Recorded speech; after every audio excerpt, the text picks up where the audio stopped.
In the opening scene, we see Rob, a freelancer stuck in traffic on Thanksgiving Day, and he is on a call with Lisa trying to put an end to their relationship. He soon arrives home and joins his family for dinner. His mom, Evie, questions his decision to end things with Lisa, and he blurts out of frustration that his reason is because Lisa has become too much of a high maintenance for him. This amuses his father, who laughs out loud. At Julie's house, she is in the kitchen with her mom preparing the Thanksgiving meal. She expresses her disdain for Jeffrey Cohen, her ex whom she hasn't seen in 5 years since their breakup. Julia is a writer for New York Sentinel. In the course of the dinner, her parents, especially her mom, try to set her up with Jeffrey again, but she ensures she foils her plans by interjecting on several occasions throughout the dinner. After dinner with his parents, Rob packs up some food and takes it to his grandma in the hospital, who is suffering from congestive heart failure. She gets excited seeing her grandson, but she isn't so interested in the meal he brought. She desires to see him with a wife before she passes on. He feels the care and sadness in his beloved grandma's voice, and he doesn't wish to make her any more unhappy. So, he pretends there's a special lady in his life called Rosemary. His granny suddenly gets filled up with joy. She can't wait till Christmas Eve to see the woman her favorite grandson will marry. Rob smiles, seeing how excited she looks, but soon the gravity of the situation dawns on him. He's got to find a way to keep up with his granny's expectations. The next day, at Julie's workplace, she narrates to Molly,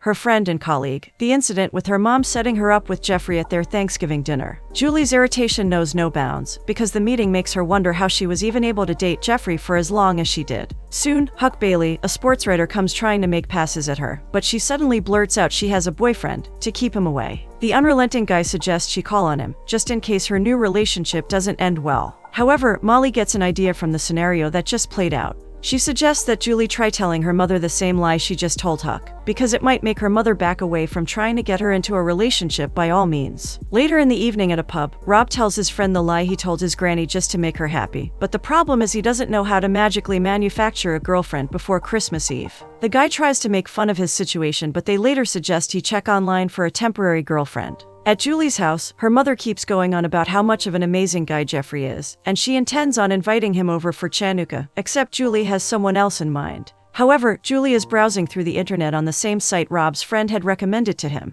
She pleads that her mother stop talking about getting a plan A or B man for her, but the desperate mother pretends she isn't hearing her daughter. Rob, who is also on the same site, sees Julie's post in search of a short-term relationship for the holidays. This looks like a promising lead because it is what he also needs, so he clicks on it to check out her photograph. The next morning, Julie checks the website to see that she has received several responses. She doesn't take interest in any, except Rob's. So, she leaves him a message asking if he would like to accompany her to her company's dinner before taking off to prepare for work. Upon getting to the office, she informs Molly of the new development, and even shows her Rob's picture. Rob also meets with his friend at the pub in the evening, and he excitedly shows off Julie's picture. He soon steps out to meet Julie on their first date. Julie meets him by the walkway where he's waiting for her to show up. Upon meeting her, Rob is taken by her beauty, and they both realize the other looks better in person than in photographs. After exchanging pleasantries, they head to Julie's office for dinner. On entering the office building, Julie suggests they set up some rules, but just then she sees Huck, her colleague. She grabs Rob in for a kiss just as Huck turns towards their direction. Huck sees her and approaches, shaking Rob's hand.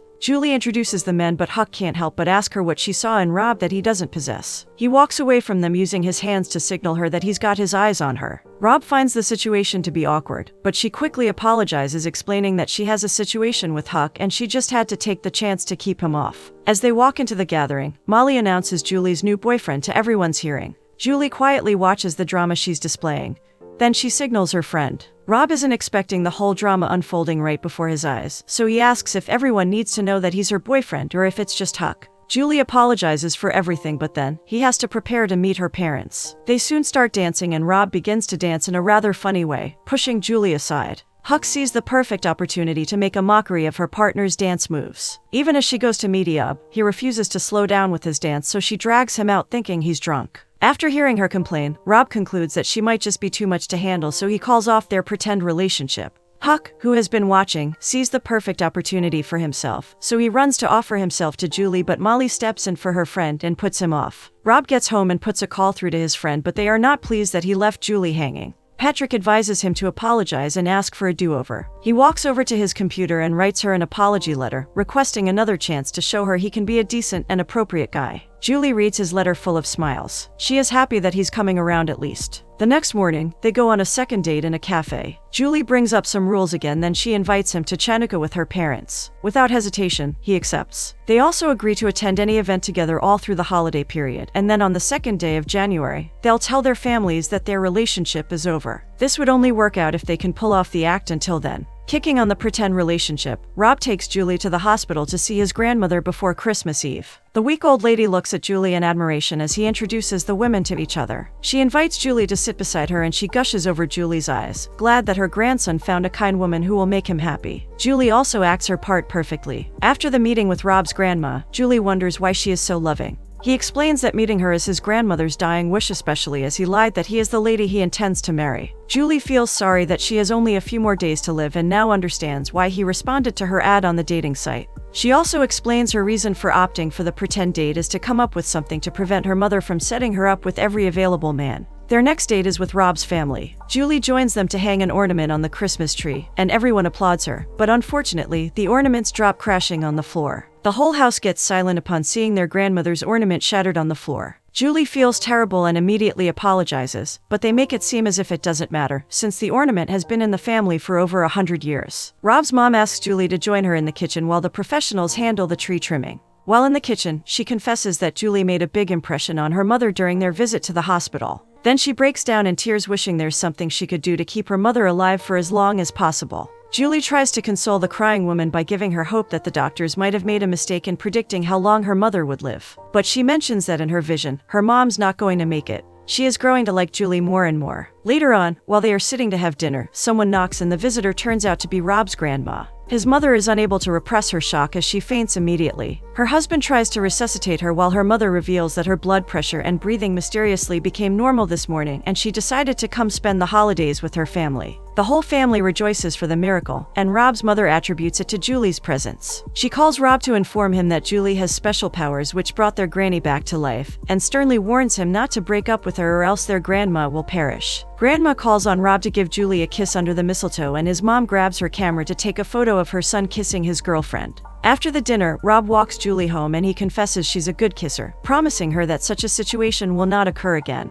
Julie invites him to come see her parents the next day. The next evening happens to be Christmas Eve, so on the way to her parents' house, Julie confesses to Rob that she told her parents that he's Jewish, so he has to pretend to be. Rob gets tense because he doesn't know the slightest thing about being Jewish. She successfully convinces him to do it, apologizing for not telling him earlier because she's afraid he will turn her down. Upon getting to the house, Julie is surprised to see her brother, Rabbi Sam, and his wife who had come down from Boston. Excitement and laughter fill the house and all through the dinner. However, Rob is being put in a tight spot because Julie's family asks him questions relating to the Jewish religion. He somehow pulls through and leaves the family surprised with his acts, which they believe to be true. After the date with Julie's family, Rob and Julie head to join Rob's family for the Christmas midnight mass. On the way, they laugh at how he pulled his act through at her family's residence. At the end of the midnight mass, Rob's family forcefully suggests he and Julie should spend the night at their residence, instead of looking for a cab at 2 in the morning. His mother drops a duvet on the bed and hands Julie a nightie. She leaves the couple no choice but to accept their offer. Later on, they both settle in the room and talk about their families. Rob gets emotional as he recounts how his mother disappeared on several occasions while he was growing up.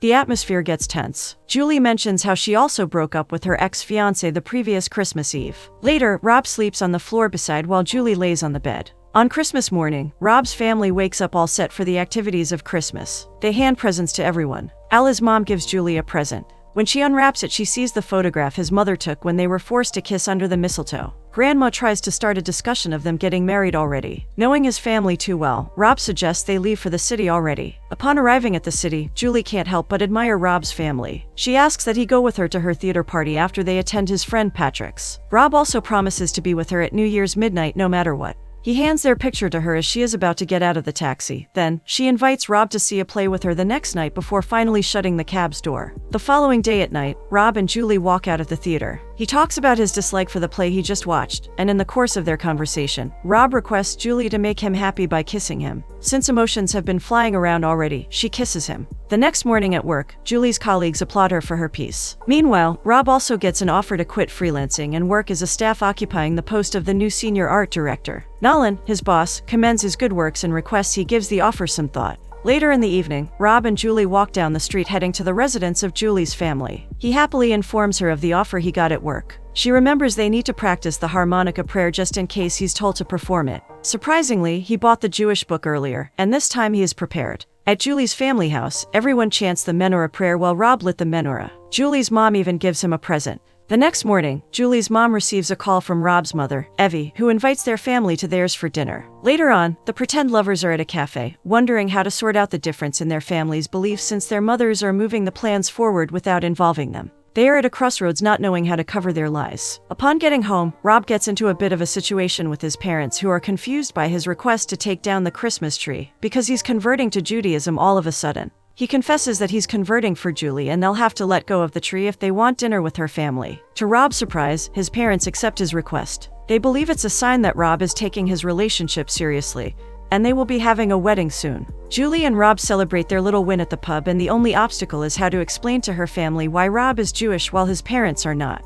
They soon step out of the pub and Rob finds it hard to believe that in a few days, they will have to bring their fake relationship to an end, according to their agreement. He confesses his desire to continue their relationship because he suddenly realizes that he doesn't want to be alone. He grabs Julie for a passionate kiss and he hails a taxi. They rush inside, continuing to satisfy their raging emotions. The following evening, Julie, her family, and Rob arrive at the residence of Rob's family. The pretend lovers are stunned to see the extra Jewish decorations his family had included in the house decor and on the Christmas tree. Julie thinks it's all going to end in a disaster. To Julie's family, the Jewish decorations are unusual. 5 menorahs in one night, and some are even missing a few candles. Rob excuses his mom to have a quick conversation with her regarding the decor in the house. Evie joyfully explains that though they might not be Jewish, they want to make Julie's family feel at home and seal the deal between them. In the course of the night together, everyone gets up and sings some Jewish songs as they dance in circles. Grandma suddenly slumps and the family rushes her to the hospital. Rob, Julie, and their parents sit in the hospital's lobby and Rob's mom starts crying, blaming herself for not properly watching her mother's health just because she suddenly became strong.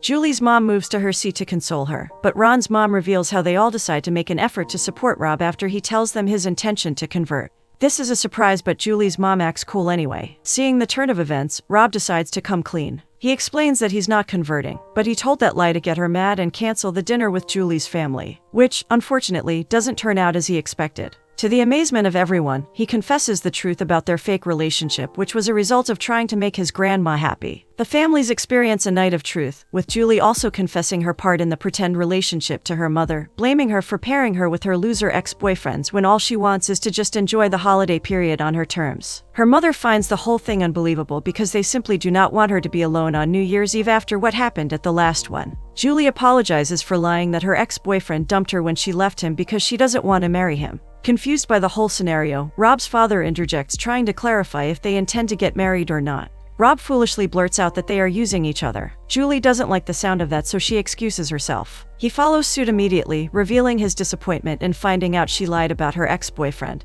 and he wouldn't want to go into a relationship with someone who might end up leaving him for no good enough reason. Julie feels hurt that he thinks all they've shared in the last few weeks has been nothing to him till the extent of mentioning them using each other. She watches him amidst tears as he turns to go hear the doctor's report with his family. The next morning, Nolan walks into Rob's office and Rob says he's not going to take the offer because he doesn't want a permanent job so he can have the luxury to move around as he likes. In the next scene, Rob takes some flowers to the hospital for her grandma. He realizes that his family already spilled the truth to her, and they plead that he makes up with Julie since she is a nice girl. Since they are all being honest, he decides to ask his mom where she always went when he was little. She doesn't see it coming, especially since her daughter Maria supports Rob's question. Evie confesses her fears of being overwhelmed with the whole building a family thing, so she had to leave for a few hours to get herself together instead of leaving for good. She tries to convince her kids that they are not the reason she usually runs off. She appreciates her husband for standing by her through her challenging times. The whole air is filled with emotions at this revelation. Meanwhile, at Julie's workplace, Huck walks up to her, revealing he heard from Molly that she's single again and he would like her to come with him to the Times Square fiesta happening the following night, showing her the tickets he's got. Back at Rob's office, he steps out to pick up the newspaper and then heads back inside to listen to his friend's message. He opens the newspaper and sees an article by Julie. He suddenly drops it and walks into Nolan's office, interrupting his meeting. He is willing to take the offer now. Unfortunately, Nolan introduces him to the new person who will be taking over the post, informing him that he had his chance, but he doesn't take it. Rob walks out feeling a bit disappointed. Julie gets back home exhausted and filled with so many unsettled emotions. She sees the photo of her and Rob and turns it face down. It's a few hours to New Year and the streets are bubbly, filled with crowds, excitement, and laughter. Julie is on a date with Jeffrey while Rob sits in his house watching the New Year show on TV. He receives a message of a job offer and he excitedly jumps up and heads out immediately. At the party, Julie fakes a migraine and excuses herself to leave. She admits she doesn't know what she was thinking when she decided to invite him out, and she apologizes to him for wanting to leave. She realizes his attention is elsewhere and catches him distracted as he watches a lady's feet. She leaves him so he can continue whatever it is he's doing. Rob is at the pub having some drinks when Patrick comes in with 2 ladies. Rob leaves, but upon getting outside the door he receives a call from his mother. It is unpleasant news, so he runs off to meet her. Julie's night isn't going so well, so she leaves to meet Molly. Rob frantically runs into his grandma's ward and is surprised to see her strong and healthy. She confesses it's not her time yet because she still has to witness his marriage to Julie. His mom had also got a call, informing them that grandma was running out of breath, only for them to rush down and see that she was once again healthy. Rob reminds his grandma that his relationship with Julie is fake, but she insists that what she saw between them is genuine. Rob takes the opportunity to announce to his family that he just got a permanent job as the senior art director of Bradshaw Advertising Group. This news excites them all. Rob leaves his family and heads back to town, but gets stuck in traffic. He gets out of his cab to walk the rest of the journey. Meanwhile, Julie sits sipping her drink looking as dejected as ever. Huck walks up to her trying to start up a conversation, but she turns him down once more, blatantly telling him that she has no interest in him. She walks out of the party to the street and watches the people move all over. Soon Rob comes trying to locate where she's supposed to be partying. He sees her entering a cab and tries calling out to her, but it's too late. Like some sort of magic, he sees a horse by the roadside and remembers his mother's vision of him at the hospital, where she sees him galloping on a horse on the street. Though he doesn't believe in her psychic abilities right now, there's a horse in front of him. He rushes towards the horse and gets on it. Then he rides it, chasing Julie's taxi. Meanwhile, the owners of the horse also chase him. Julie's driver calls her attention to the man making a scene, and to her surprise, it's Rob. She runs out to help him up because the horse shook him off and made him fall to the ground. The owner of the horse arrives at the scene demanding an explanation. Rob apologizes and explains that his horse was the only means of transportation at the time when he needed to chase after the beautiful lady by his side so he could confess how he felt about her. The man smiles because he understands when a man is in love. He bids them a happy new year and takes his horse back with him. Rob turns to Julie, confessing his love for her also, apologizing for letting her go. He confesses his fears and how immature he is for using her revelation at the hospital as an opportunity to leave her before she leaves him. It is a few minutes to the new year already. The both of them sort out their differences and Rob kisses her. Much to their amazement, the crowd behind them starts clapping and cheering them on. They laugh and run out through the crowd as they count down to a new year. Rob and Julie get married the following New Year's Eve by a priest and rabbi. His grandma lived through the year to dance the hora at their wedding with her bowling team, while Julie's mother started a new career as a professional matchmaker.